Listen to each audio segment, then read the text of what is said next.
Hello everyone, today we are going to do class 10 maths chapter number 3 circle practice set number 3.4 question number 5 to question number 8 we are going to complete in today's video. The other questions, that is question number 1 to question number 4, is already been completed. The link will be provided in the description box, you all can check it over there. So let's start with the first question, that is prove that any rectangle is a cyclic quadrilateral. So we will take a rectangle ABCD, okay, which is given. We will write it in the solution. First the given, then to prove. What we need to prove? We need to prove that quadrilateral rectangle ABCD is a cyclic quadrilateral. Means this is a rectangle and we have to prove that it is a cyclic quadrilateral. Got it? It's that easy. So given and prove I have already written. Now we will write proof. Proof is ABCD is rectangle. So we need to give any two reasons in order to prove that it is a cyclic quadrilateral. So ABCD is a rectangle.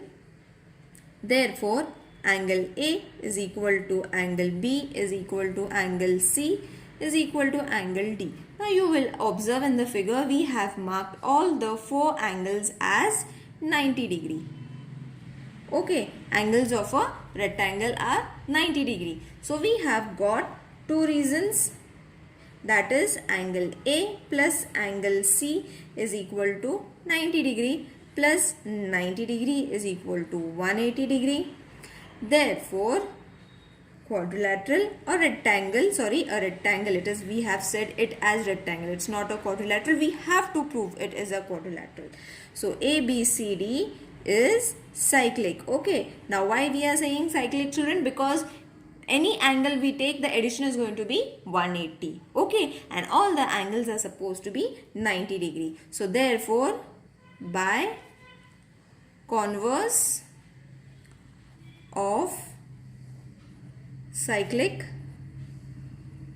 quadrilateral theorem we got our proof.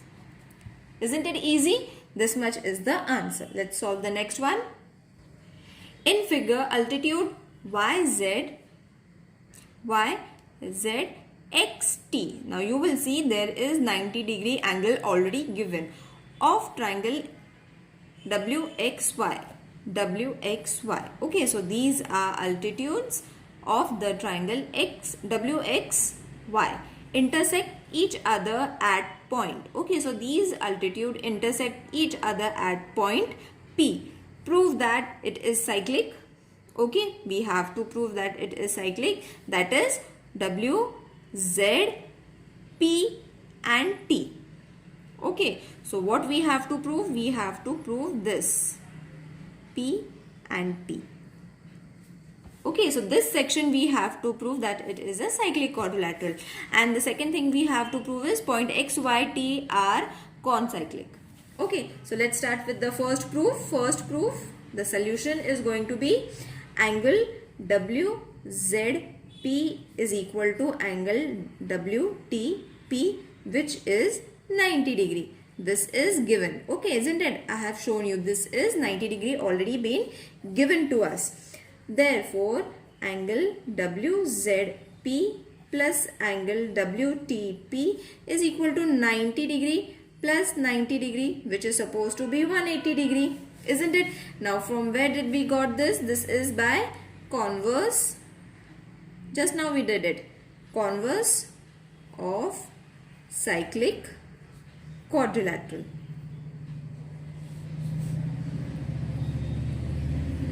Theorem. Okay, so two reasons we have given. That means quadrilateral WZPT is cyclic. The name is quite different, but you all have to use the same name as they have given in the question, isn't it? In the fifth question we did this much only. In the sixth question we have to do this along with the second question. Now let's start with the second question, which we have to prove that these points are concyclic. Okay, now for that, angle XZY is equal to angle XTY is equal to 90 degree. This is also given.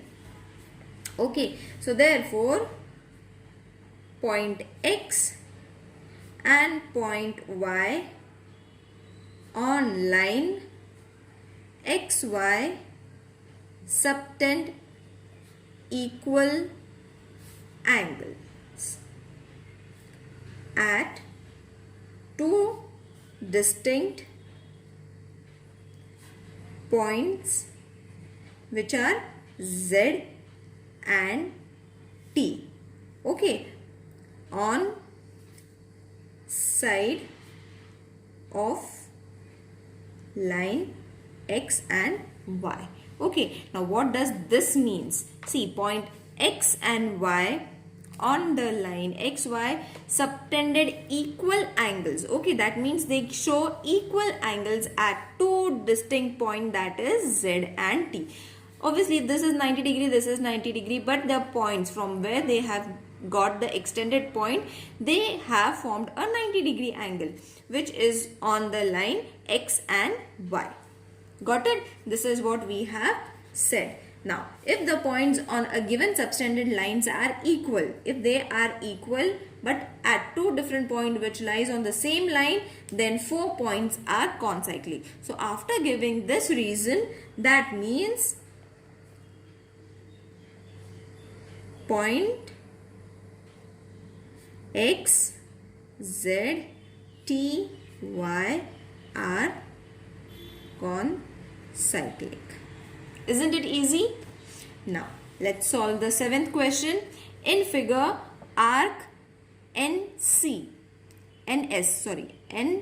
that means this arc is 125. Okay, so this is supposed to be 125 degree arc. EF 37 degree. Okay, so this is 37 degree. Find the measure of angle. We have to find NMS. So we need to find this angle, and two arcs are already given. Got it? Understood the question? So first you all have to understand the question and then start with what has been given first. So what has been given? Measure of arc NS is 125 degree and measure of arc EF, which is supposed to be 37 degree. This is given. So we have to start with the given. So therefore angle NMS has vertex in the exterior. You will see the vertex. This vertex is in the exterior. So you all have to mention it. Exterior of the circle. This is also given. And intercepts arc EF and arc NS. Okay, so what does this means? This is the vertex which is outside the circle and it has two intercepted arcs, that is these two, EF and NS. This is what we have written. So therefore angle NMS is equal to half of measure of arc NS minus measure of arc EF. Okay, so this is the formula. So therefore angle NMS is equal to half into 125 minus 37. We will take it in bracket so that it becomes easy to solve. Therefore angle NMS is supposed to be half into 88. So 2 ones are 2 fours are 44. Therefore angle NMS is supposed to be how much? 44 degree. So you have got your one angle, okay, which was being asked. Isn't it easy to solve? Let's solve the next question. In the figure chord AC, so AC, this is the chord, and DE intersect at point B. If angle ABE is, this angle is 108, measure of arc AE is 95. What is the measure of arc DC? So this has been given. We have to find this from the given. Okay, so as I always say, first we will write what has been given. Measure of arc AE is 95 degree. Measure of angle ABE is 108 degree. Isn't it? This is given. Both of this is given. Okay. So from this only, as we have written the statement as angle ABE has vertex inside. Okay, in the last question the vertex was outside, but over here B is inside the circle. Inside the circle and intercepts. This statement is important, children, because after this statement only we get what we want. That is our formula. And it's vertically opposite, isn't it? These angles are vertically opposite and these arcs are also vertically opposite arcs. Okay, so keep that thing in mind. DBC intercepts arc DC. Arc DC. Okay, so after writing the statement, from this statement we will get our formula, that is angle ABE is half the measure of arc AE plus measure of arc DC, which we don't know, we have to find it. So therefore this we are having as 108 degree. So substitute the values. This value we are having as 95 degree, but it's inside the bracket. Measure of arc DC. Okay, so therefore 108 degree into 2, we will take 2 over here, 95 outside, plus measure of arc DC. Therefore 216 after multiplication is equal to 95 degree plus measure of arc DC. So measure of arc DC is 216 degrees minus 95 degrees. Therefore we will be getting our arc DC as 121 degree.